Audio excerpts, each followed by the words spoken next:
Bueno, pues nada, vamos a comenzar este webinar. Quería dar la bienvenida a todos los amigos de Biaciencia.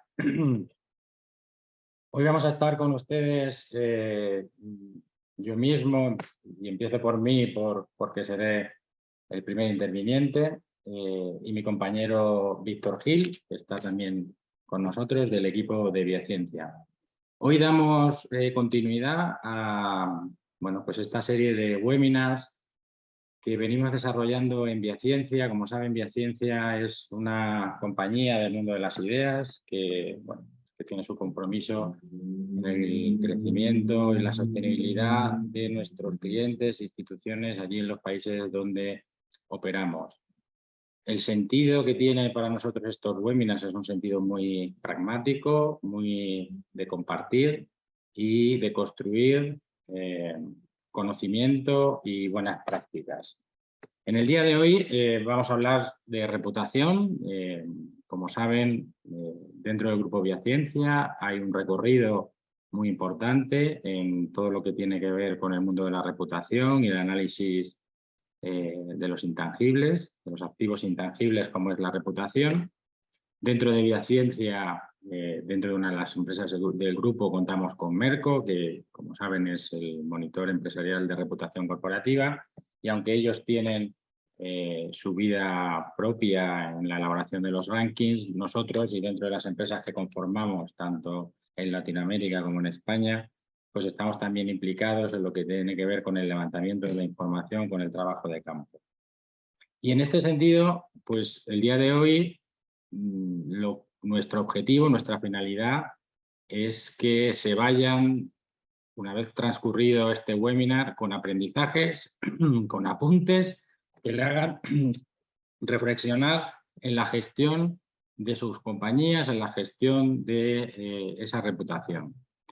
Como saben, hoy vamos a hablar de 3 puntos. Por un lado, en este entorno cambiante en el que nos movemos y en este mundo tan globalizado, en una sociedad tan polarizada como la que estamos, lo que hoy queríamos hablar era de 3 cuestiones que están pues muy en el foco ahora mismo de los gestores en el ámbito de la reputación. Por un lado, pues le queríamos dar también algunos aprendizajes en lo que tiene que ver a la hora de que nos enfrentamos al hacer un diagnóstico reputacional. Tenemos fuentes de información, tenemos estudios, tenemos monitores, pero muchas veces requerimos, ¿no?, para hacer nuestro plan de potenciación de la reputación en nuestras compañías, partir de un diagnóstico. Bueno, pues hoy vamos a intentar darle algunas claves y algunos inputs para que les puedan servir a la hora de empezar a construir ese diagnóstico. En una segunda parte vamos a hablar de la reputación social. Todos somos conscientes de los cambios que está habiendo, cambios que han sido seguramente también acelerados por el proceso de pandemia que hemos vivido, pero que de alguna u otra forma ya estaban presentes, ¿no? Y se hace cada vez más relevante entender bien cuál es la relación de las compañías con la sociedad, con los consumidores, y hoy queremos compartir una investigación que hemos desarrollado en varios países de la zona para entender mejor qué se entiende por reputación social, cuáles son los ejes que lo determinan y además compartir en primicia los primeros resultados de los sectores con mayor reconocimiento social, con mayor reputación. Y ya por último, mi compañero Víctor le hablará también de otro área con mucho foco, que es el ámbito del ESG, y le daremos o intentaremos darles ideas, soluciones para medir el impacto que tiene nuestra estrategia de sostenibilidad, para ver cómo se pueden medir esos riesgos reputacionales y como le decía, pues eso lo hará Víctor, que viene del área de Methodology, nuestra empresa de ámbito digital. Bueno, pues sin más empezamos con el primer punto, ¿no? Decíamos...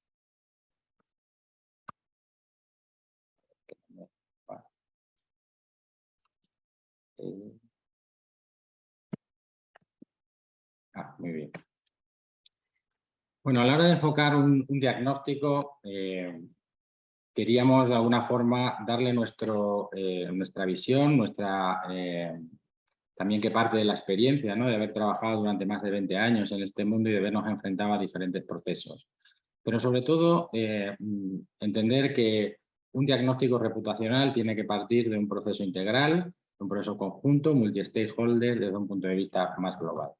Pero cuando hablamos de reputación, nos tenemos también que circunscribir a los ámbitos que recogen la reputación. Nosotros, en ese sentido, identificamos o entendemos que el diagnóstico debe cubrir 4 ámbitos. Por un lado, sería lo que se denomina la reputación interna. El segundo ámbito de diagnóstico que hay que tener en cuenta a la hora de hacer este buen diagnóstico sería la reputación económica.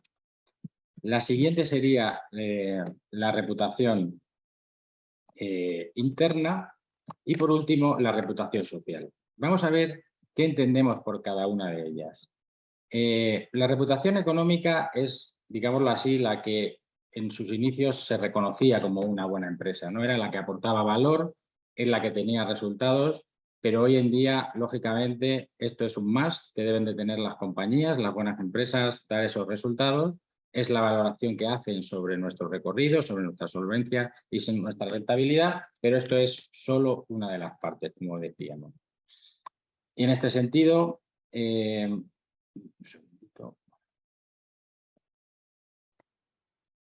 este ámbito, a la hora de hacer este diagnóstico, las stakeholders que estarán implicados en esta evaluación pues serán tanto los accionistas como los analistas financieros. Siguiendo, a ver, perdón.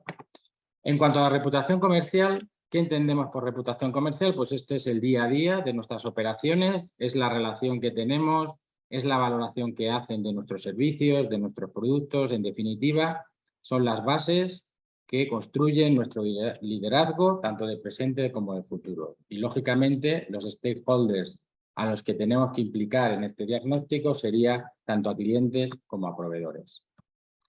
En la parte de la reputación social, bueno, la reputación social, de alguna forma, luego hablaremos más tranquilamente de ellos, es cómo somos capaces de trasladar confianza y valor a la sociedad, al conjunto de esas instituciones con las que tenemos relación y a los líderes, ¿no? Y en ese sentido, lo que define la reputación social serían tanto los stakeholders que tienen que ver con la sociedad y con los líderes de opinión.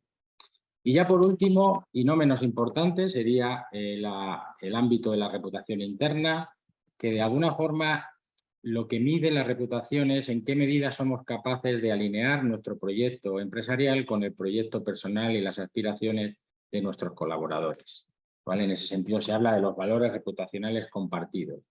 En este caso, los stakeholders a los que nos tenemos que dirigir para hacer este diagnóstico sería tanto la dirección como los trabajadores. Bueno, pues esto, en forma muy resumida, es lo que nosotros entendemos que debe aplicar un diagnóstico en cada uno de estos ámbitos. Muy bien, pero ahora, ¿qué más, ¿no? Dentro de cada uno de estos ámbitos, ¿qué dimensiones tenemos que tener en cuenta, ¿no? Y ahora vamos a hablar de cada uno de los ámbitos y de cada uno de los stakeholders. Y empezamos por la alta dirección. Un buen diagnóstico debe de partir primero de una valoración de nuestros máximos responsables. Entender dentro de esta óptica cuál es la visión que tiene la empresa, tanto a corto como a medio plazo, en el ámbito de la reputación. Tenemos que hacer con ellos y jugar con la alta dirección a dibujar un primer diagnóstico. Un primer diagnóstico que se hace tanto para cada uno de los ámbitos donde nos movemos como para cada uno de los grupos de interés. En este primer diagnóstico tenemos también que dibujar un primer gap de nuestra realidad y de nuestra reputación deseable.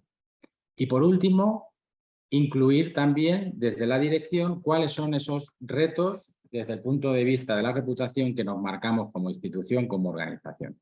Obviamente también esta primera parte servirá para establecer el marco general de este diagnóstico y dentro de este público tendremos que implicar a sus máximos dirigentes. Estamos hablando de los CEOs, de los presidentes, de los miembros de los comités de dirección y, por supuesto, también en cierta medida a los consejeros.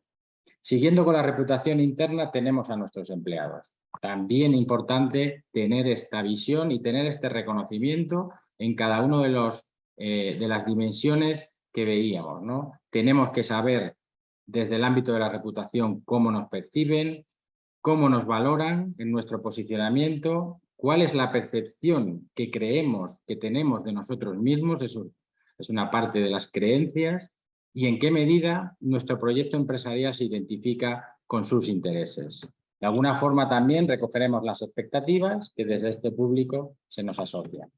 En este diagnóstico es fundamental tener una implicación de los diferentes colectivos, ya sea por áreas de negocio, importante, dentro de una gran corporación hay muchas áreas de negocio y hay una múltiple visión de cada una de las áreas en este ámbito de la reputación. Por supuesto, también tener en cuenta la variable de la categoría de estos empleados y también, por supuesto, las zonas. Cuando me refiero a zonas, me refiero a zonas dentro de un mismo país o a zonas a nivel internacional, porque la visión que se tiene desde zonas donde han nacido la compañía y donde se ha internacionalizado, pues también son distintas.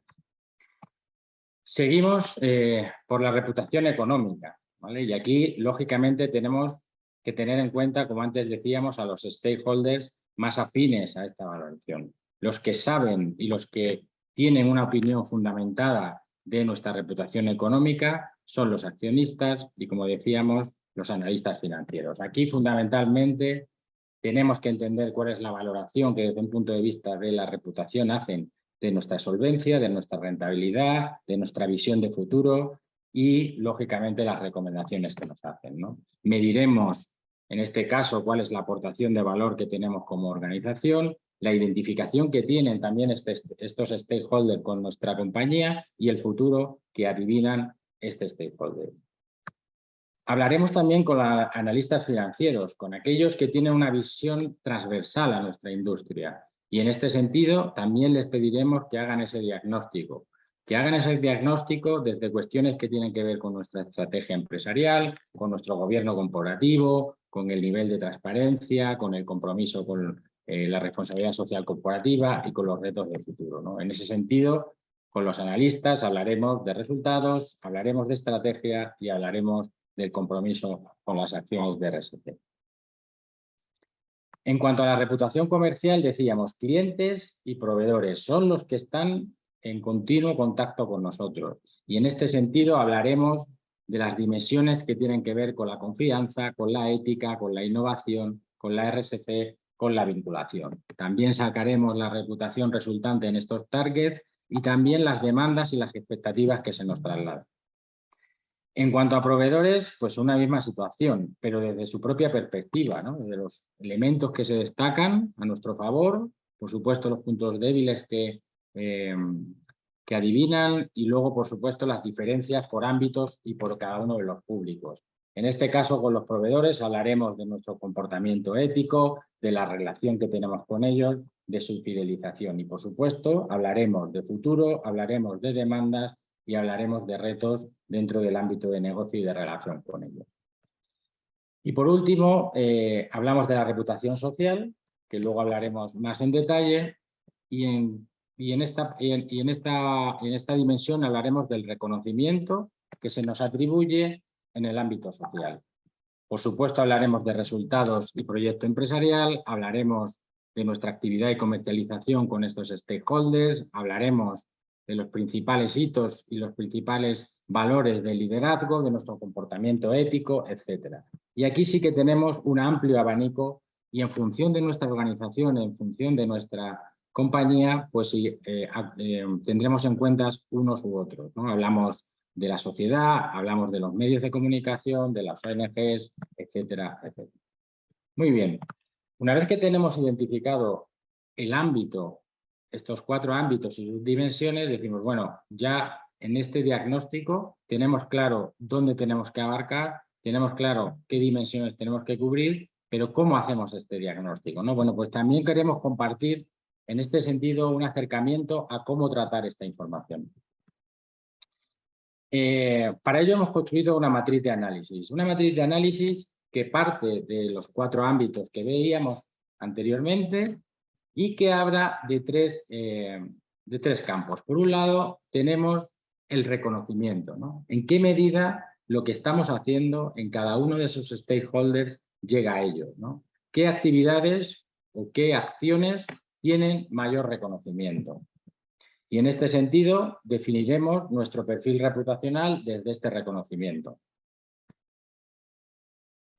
La siguiente dimensión que analizaremos en esta matriz es el valor que nos aportan estas acciones, ¿no? ¿En qué medida lo que se está haciendo y lo que se nos reconoce nos aporta valor desde un punto de vista de reputación? Y por último, las expectativas. No solamente lo que se nos reconozca, no solamente lo que se nos aporte, sino también lo que se espera de nosotros. Esa parte de los retos, esa parte del futuro que de alguna forma nos están trasladando los diferentes stakeholders.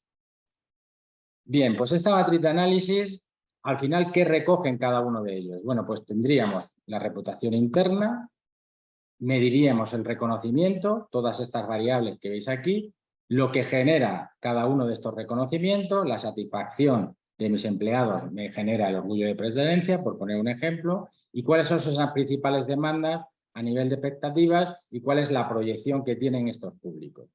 En el caso de la reputación económica, estamos midiendo la gestión empresarial, los resultados económicos, la estrategia, la ética con los stakeholders que antes veíamos.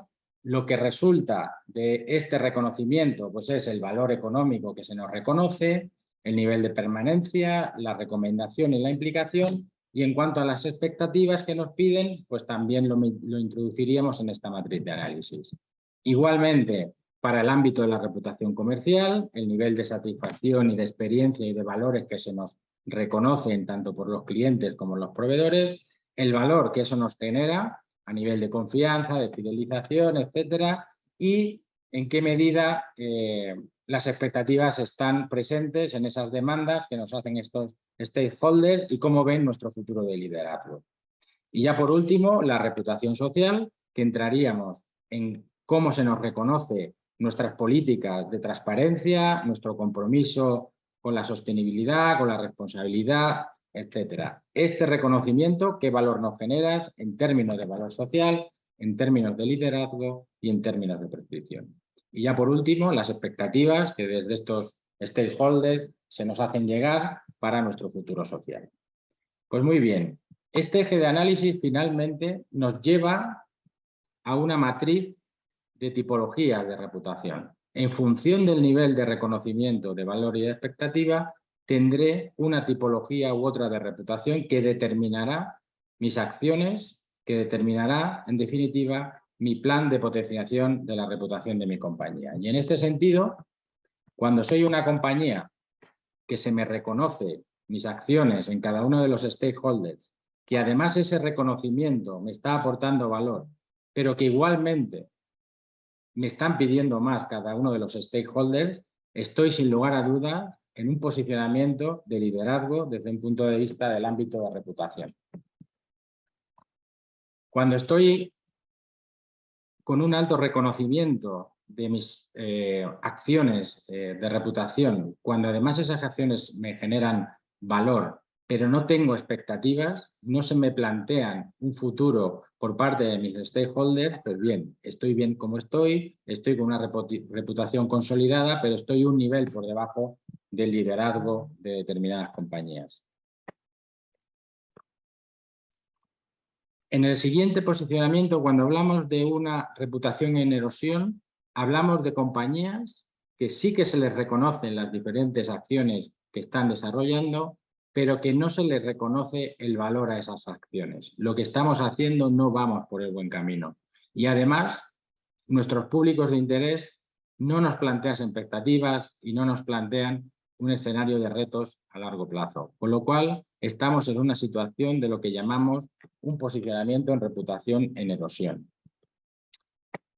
Estamos también en un posicionamiento también particular, ¿no? Estamos hablando de compañías en el que no se nos reconoce lo que se está haciendo, que no se aporta valor, pero que nuestros stakeholders todavía no han perdido la fe, todavía nos están pidiendo, todavía nos plantean retos, ¿no? Y en ese sentido, lo que nosotros denominamos es que estamos en un posicionamiento con una reputación a recuperar. Y ya por último, el peor de los escenarios es que no se nos reconozca lo que hacemos, que no se nos aporte valor y que en definitiva tampoco tengamos un futuro desde un punto de vista de los retos que nos plantean los stakeholders. Aquí hablamos de una reputación a reflotar, pero en resumidas cuentas estamos en una situación de una reputación prácticamente hundida. Pues señores, con esta última transparencia resumimos hacia dónde llegamos con nuestro diagnóstico, analicen, posiciónense y en función de la posición donde ustedes se encuentren en cada una de esas organizaciones, pues vean y analicen dónde y en qué parte deberían de trabajar. Lógicamente, en el ámbito del reconocimiento, pues es desde el punto de vista de la comunicación, en el punto del valor es hacer un diagnóstico si las acciones en reputación son las que deberían de hacer y a nivel de expectativas si estoy trabajando bien con los stakeholders y si me ven en ese futuro a medio y largo plazo. Muy bien, pues cerramos este primer capítulo y como decía, entramos en el ámbito de la reputación social. Todos somos conscientes de los cambios que estamos observando en el ámbito de la reputación. Decíamos que la pandemia parece que ha introducido muchos cambios. Yo particularmente no soy de la opinión. Yo creo que lo único que ha hecho ha sido acelerar esos procesos de cambio. Y lo que sí que es un hecho es que la relación de las compañías con sus stakeholders y más en concreto con la sociedad, con los consumidores, está cambiando. Están cambiando los paradigmas, están cambiando las prioridades, están cambiando los reconocimientos, ¿no? Fruto de estos cambios, Viaciencia decidió hacer una investigación, entender mejor la conceptualización, entender mejor la situación en la que se estaba viviendo y dar un poco de luz. Y hoy lo que queríamos era hablar de esta investigación, pero sobre todo hablar de los aprendizajes.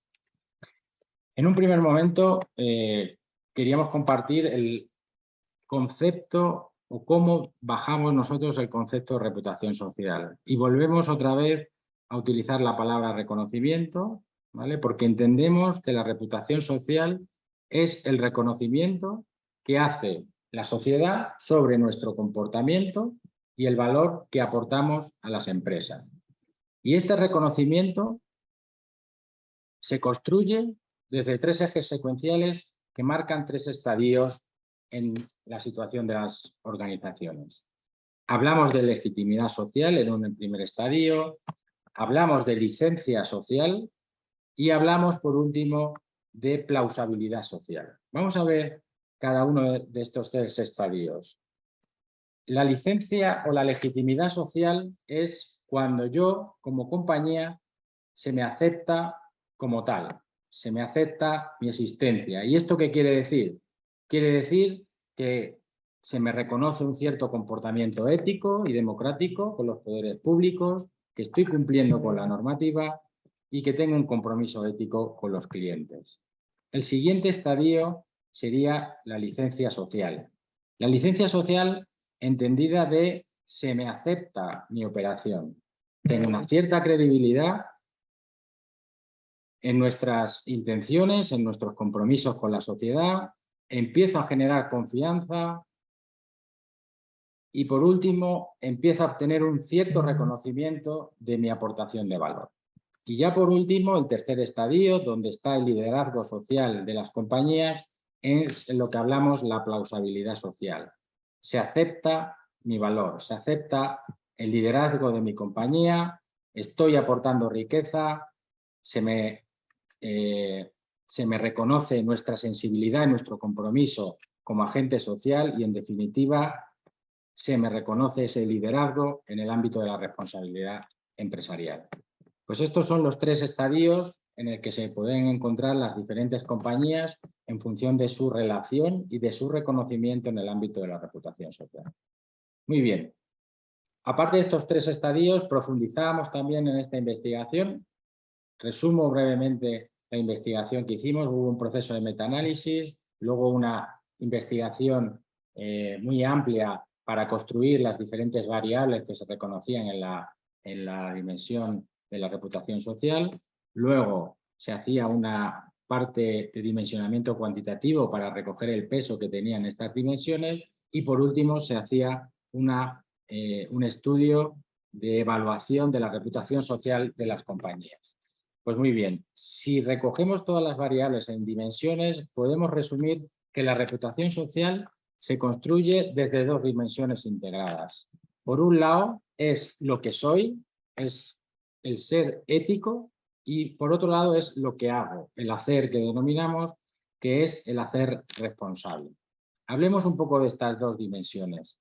En el ser ético, lo que se define, la conceptualización de esta dimensión son los principios y los valores que reflejan mi cultura y el gobierno y el comportamiento ético de la empresa. Resume, en definitiva, lo que yo quiero ser y lo que de alguna forma se recogen en esos principios y en esos valores. Y en la parte del hacer es cómo me relaciono y cómo traslado estos valores y estos principios, esta cultura, a mis stakeholders y a mis áreas de actividad. Y por último, las estructuras de valores y los stakeholders que recogen, ¿no? Este ser ético habla, en definitiva, de transparencia, habla de honestidad, habla del compromiso con la política anticorrupción, con el comercio justo y con la fiscalidad. Este sería el conjunto de valores que definen mi reputación social. Y luego el hacer responsable. ¿Con quién? Pues principalmente con los stakeholders con los que me relaciono, con los trabajadores, con los clientes, con la sociedad y, por supuesto, con el medio ambiente. Muy bien, y ahora queríamos compartir los resultados de carácter ya más cuantitativo que se ha hecho en esta investigación para entender mejor cuáles son los sectores que se identifican con mejor y peor reputación. Vamos a ver los resultados en 4 países donde se ha hecho esta investigación y veremos los diferentes resultados. Empezamos por Colombia. Bueno, como ven aquí, lo primero que nos llama la atención es las valoraciones, ¿no? Que aunque en términos relativos pues pierden relevancia, lógicamente, pero tienen unos niveles de reconocimiento, de reputación social muy altos, ¿no? Si vemos los sectores con peor reputación social, que estaría energía, gas y agua, financiero y telecomunicaciones, se le da casi un notable, al de telecomunicaciones un 6,99. Pero bueno, más allá de quedarnos con estas escalas, que seguro tiene que ver con la cultura de cada país y con lo benevolente que sean en las clasificaciones, en las puntuaciones, lo que sí que vemos es que los sectores con mayor reputación social en Colombia son el sector farmacéutico, el sector de salud y el sector industrial.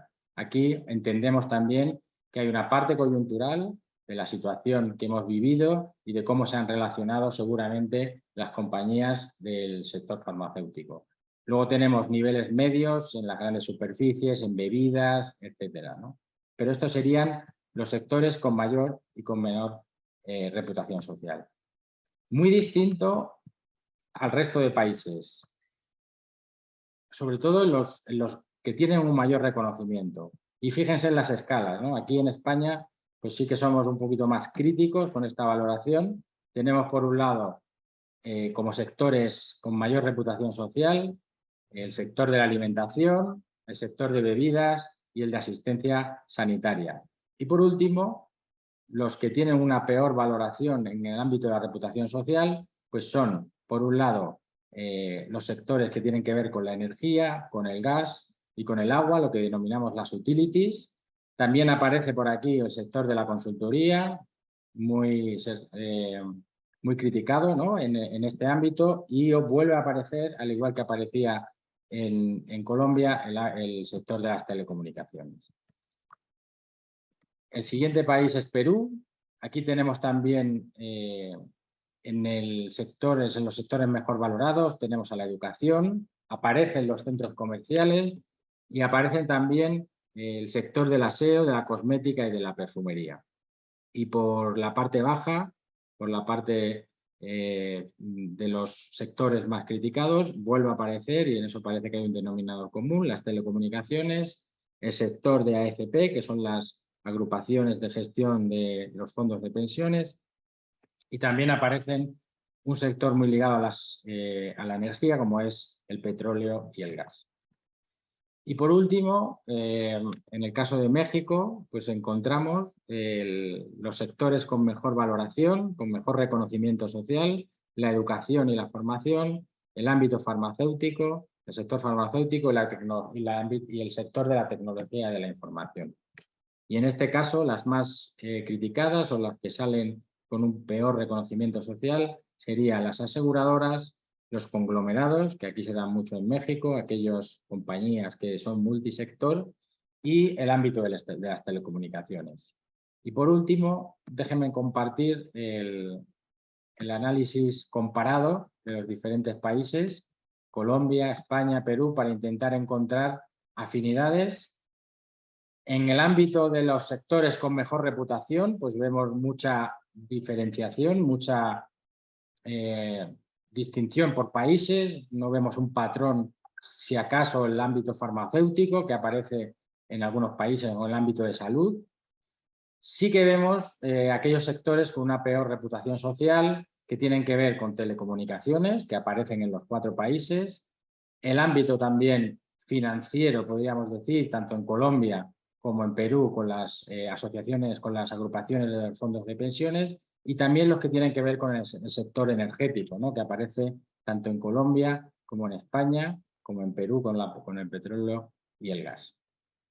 Y ya por último, pues doy la palabra a mi compañero Víctor. Víctor, todo tuyo. Muchas gracias. Muchas gracias, Antonio. Un segundito que comparto.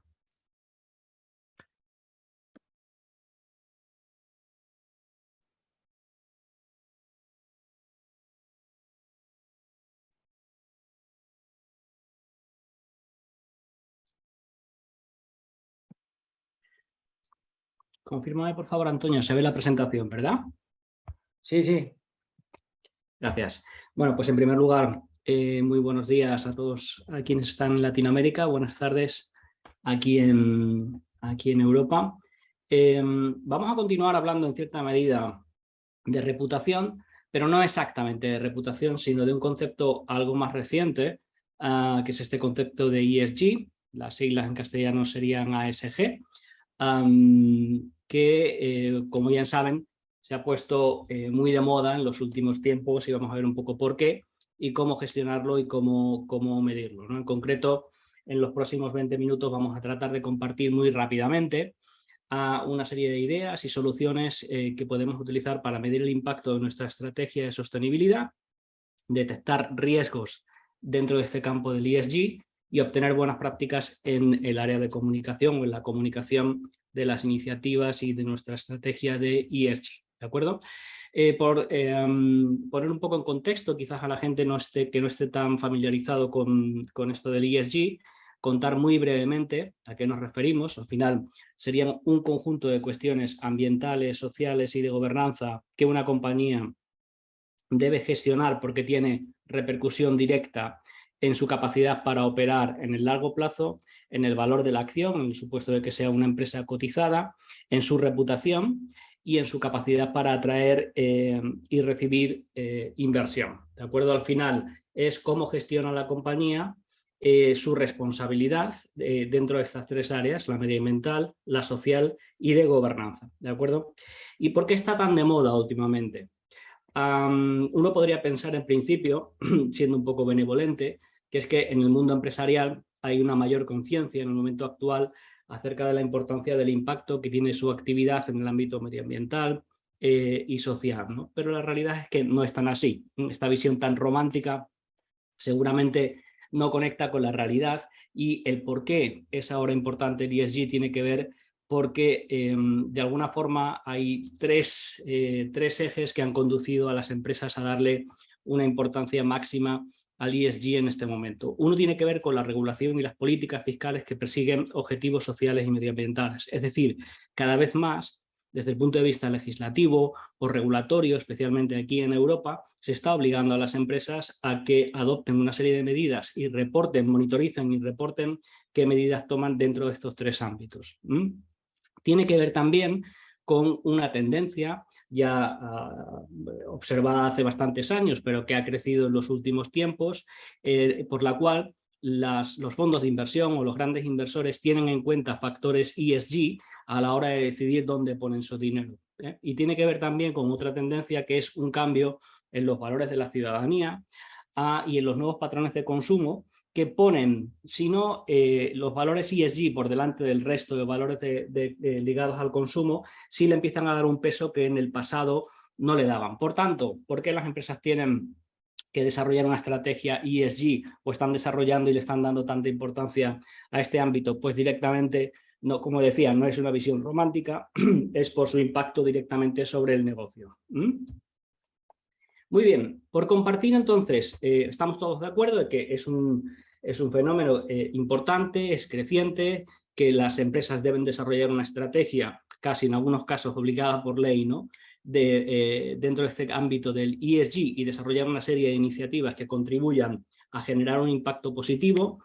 Desde el punto de vista de la investigación, que es nuestro campo, es cómo podemos ayudar a las empresas y qué tienen que hacer las empresas para poder desarrollar una mejor estrategia, una estrategia que sea diferencial, una estrategia que sea notoria, una estrategia que responda a las expectativas de nuestros stakeholders, ¿de acuerdo? Vamos a compartir cómo lo hacemos nosotros, con la idea también de inspirar a quien pueda tener interés en desarrollar una estrategia o en optimizar una estrategia dentro del campo del ESG. ¿De acuerdo? Vamos a presentar un poco cómo hacemos nosotros a través de nuestro monitor digital de ESG, cuál es la metodología que utilizamos para intentar ajustar esa estrategia a las demandas o expectativas de nuestros stakeholders. ¿De acuerdo?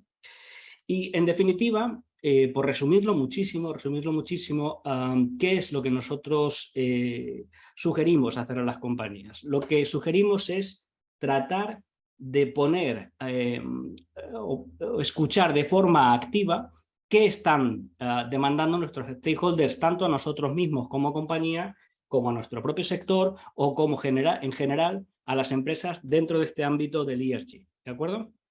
Es decir, es partiendo también de una premisa, y es, todos lo conocemos, estamos en un mundo totalmente volátil y cambiante, ¿de acuerdo? Donde lo que era aceptado hace 2 meses, pasados 2 meses, deja de ser aceptado a nivel social o por determinados grupos de interés o de stakeholders.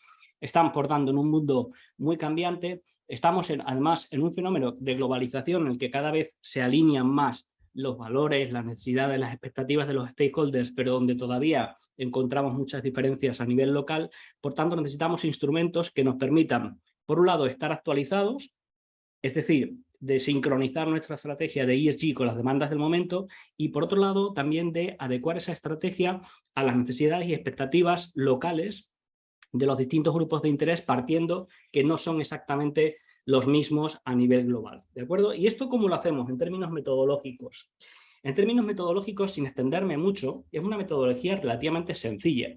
Nosotros lo que hacemos es escuchar, monitorizar todo lo que los stakeholders, distintos grupos de stakeholders que tenemos clasificados, publican alrededor de las compañías que estamos monitorizando, ¿de acuerdo? Que puede ser una compañía y sus competidores, una compañía u otra serie de benchmark que considere que son referentes dentro del campo de ESG.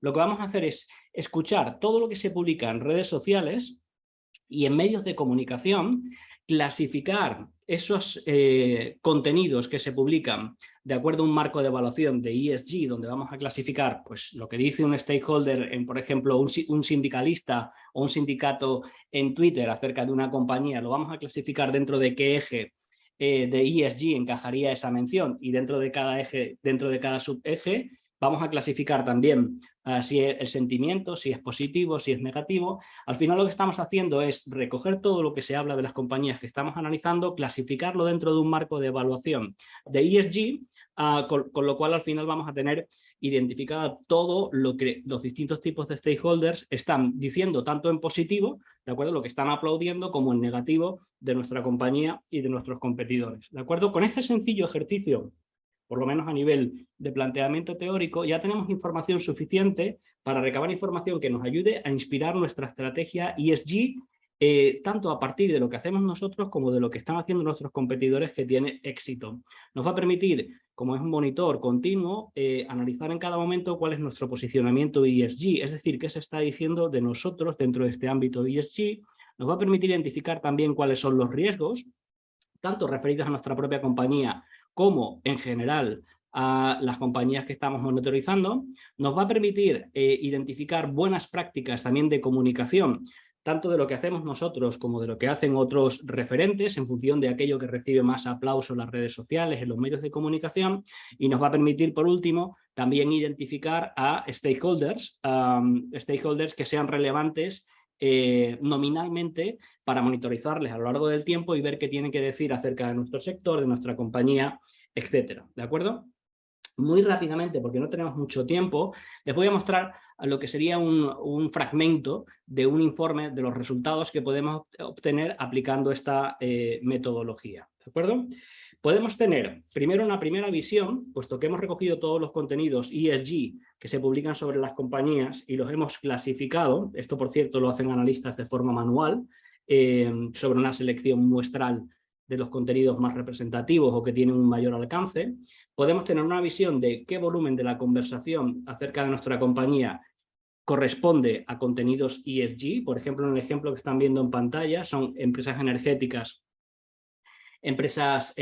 que es uno de los sectores que, bueno, casi por sentido común cualquiera sabe, ¿no?, que es de los más impactados por la cuestión medioambiental, social y de gobernanza, y más en el contexto actual que nos encontramos de elevada presión de los precios de la energía, ¿de acuerdo? Pues vemos, por ejemplo, que para una compañía como Repsol, el 86% de lo que se publican, que publican los distintos tipos de stakeholders en redes sociales y en medios de comunicación son contenidos ESG.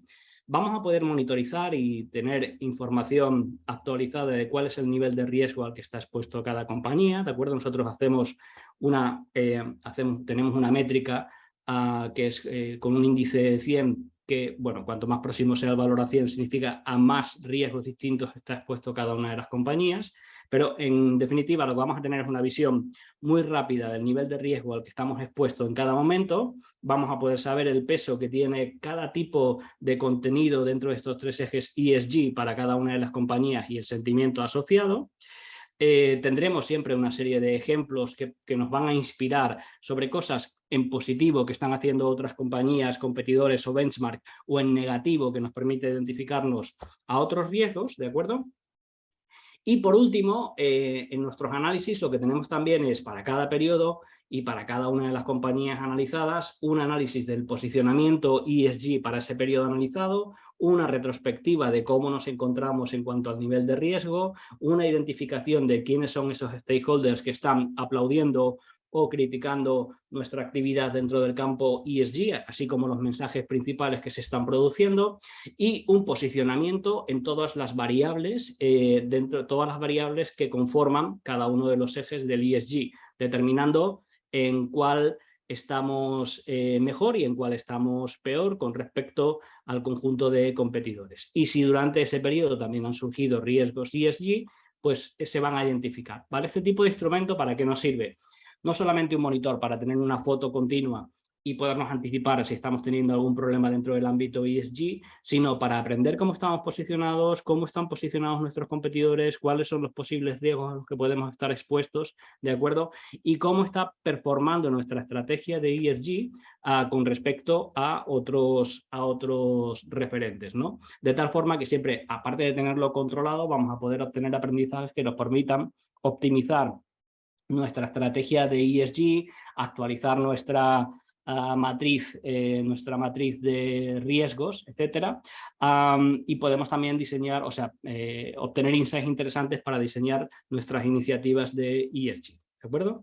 Y en principio esto sería, porque queremos dejar un pequeño espacio para preguntas, si quieren plantear, o para responder las preguntas que hayan planteado. Muchas gracias.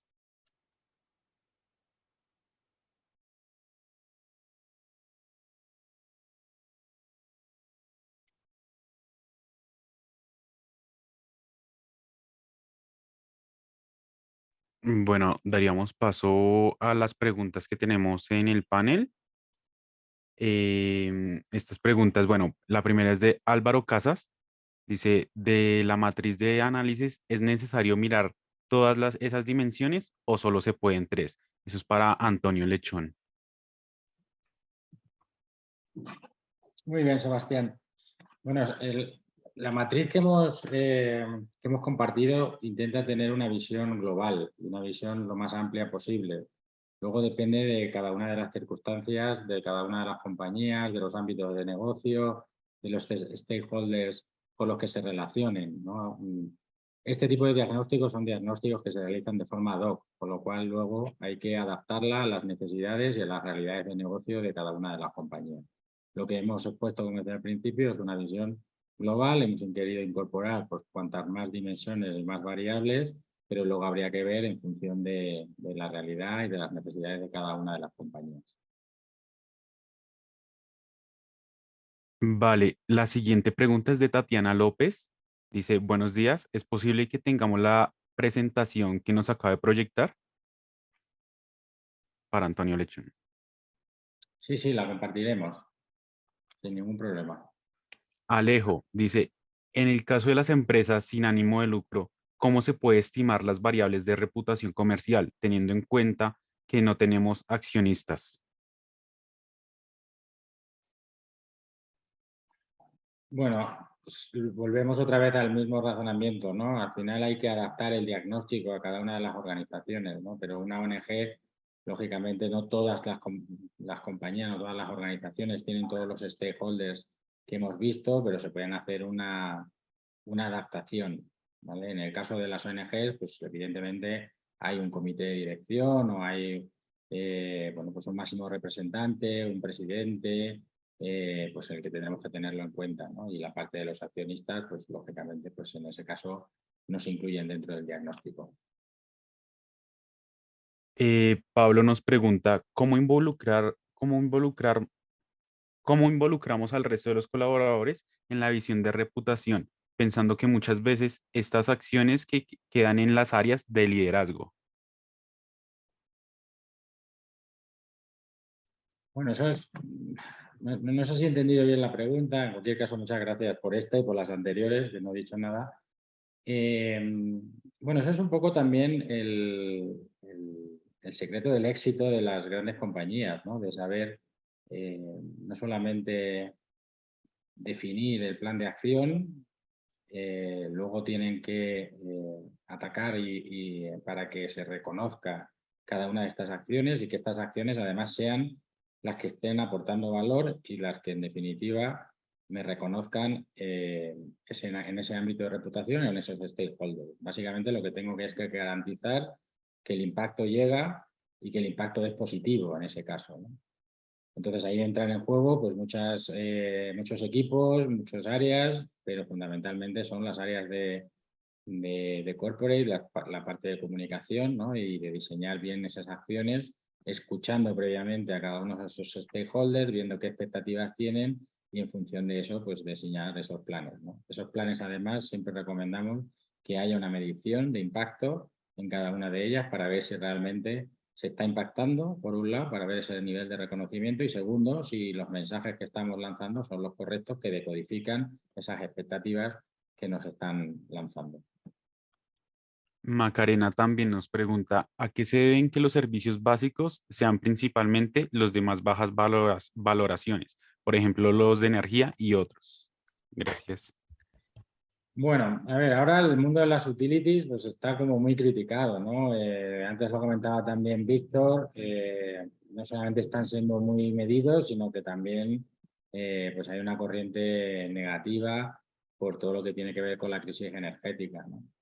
Y luego hay un tema, yo creo que histórico y transversal con el mundo de las telecomunicaciones, ¿no? Siempre han sido, junto con los bancos, ahora en menor medida los bancos del sector financiero, pues está un poquito ahí más, siendo menos foco de las críticas, pero el ámbito de las telecomunicaciones siempre ha sido el foco de las críticas, ¿no? Todos sufrimos los niveles de servicio que tienen estas compañías, hacen sus análisis de tolerancia para ver hasta qué punto aguantamos, ¿no? Como clientes las diferentes prácticas que hacen, los incrementos de precios que hacen de forma unilateral y eso se ha quedado un poco ahí en el imaginario de lo que son pues un sector que no está muy enfatizado con la relación con sus clientes, ¿no? De hecho, es el único sector que aparece de los menos considerados en la reputación social en los 4 países que hemos hecho este estudio, ¿no?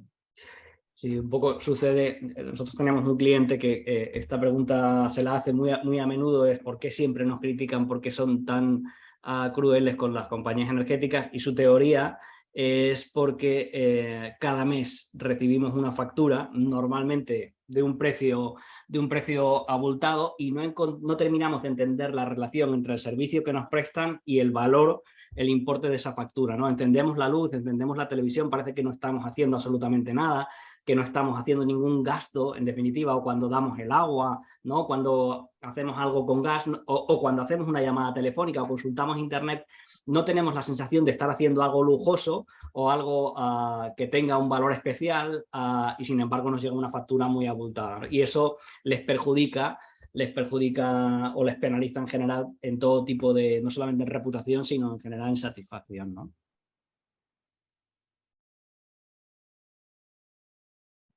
Bueno, por el momento son las preguntas que tenemos. Igualmente los invitamos a que nos dejen las inquietudes que tengan. Víctor, Antonio, pueden continuar.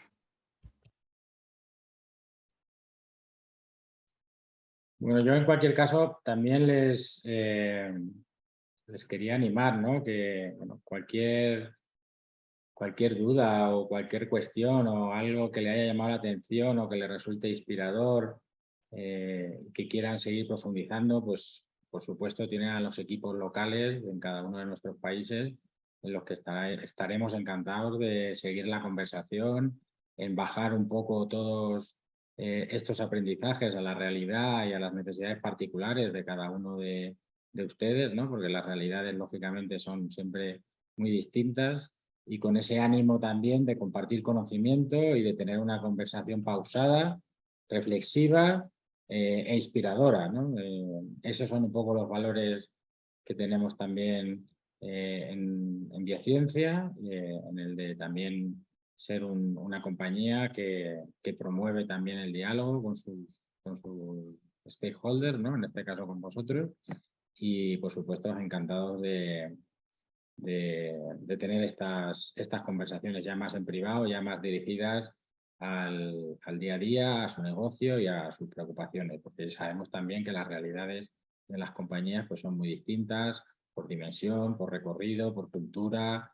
Bueno, pues al final cada uno pues tiene unas preocupaciones y tiene unas situaciones muy particular en función de todo lo que te venía diciendo. Tenemos nuevas preguntas ahí en el panel. Carolina nos pregunta, además del diagnóstico o monitoreo de la reputación, ¿cuáles son las orientaciones o primeras reacciones que debe tomar la empresa ante un acontecimiento que se vea que se vitaliza en redes? Víctor, ¿quieres contar tú? Sí, hombre, lo primero, además del monitoreo, es un poco de sentido común. Entender si eso que se está viralizando en redes es real o no es real, ¿no? Si es real, cuanto antes reaccionemos pidiendo disculpas, ofreciendo algún tipo de explicación, algún tipo de compensación, dependiendo del problema que haya sido, pues mejor, ¿de acuerdo? Y si es falso, pues ya ahí depende, ¿de acuerdo? En ocasiones hay muchas compañías que ante rumores, falsedades, prefieren no entrar en ese tipo de debates, pero cuando algo ya surge, se hace muy grande y seguramente da el salto de las redes sociales a los medios de comunicación, pues ya obliga a intervenir, a diseñar a poner en marcha un plan de crisis por parte de la compañía, pues para desmentir esa información, si es que se puede, ¿no?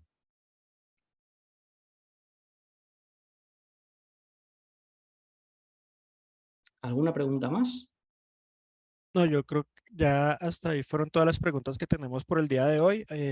No nos queda más que agradecerle a todos los participantes que nos acompañaron hasta este momento.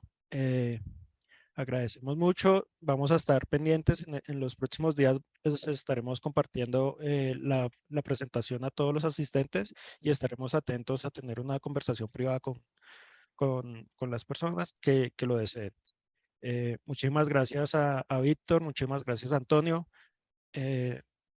No me queda más que agradecerles por este espacio y pues podemos ya dar por cerrada esta Muy conversación. bien.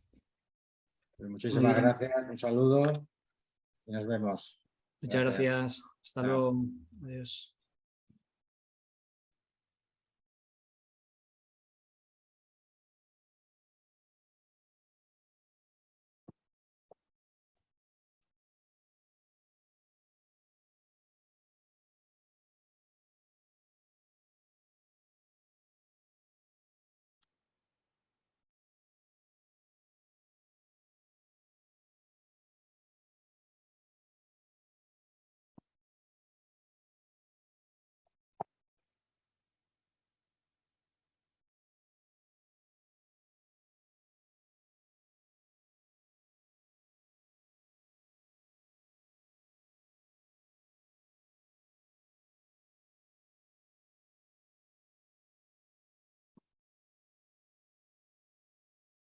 Chao, Antonio. Bueno, Víctor, nos vemos. Muchas Buen gracias. viaje. Buen Venga. viaje. Chao, chao, gracias. Chao. Chao, chao. Gracias, Carlos, Sebastián. Chao, chicos. Chao, chao. Chao, chao. Mil gracias por todo, por el aporte, gracias por el soporte.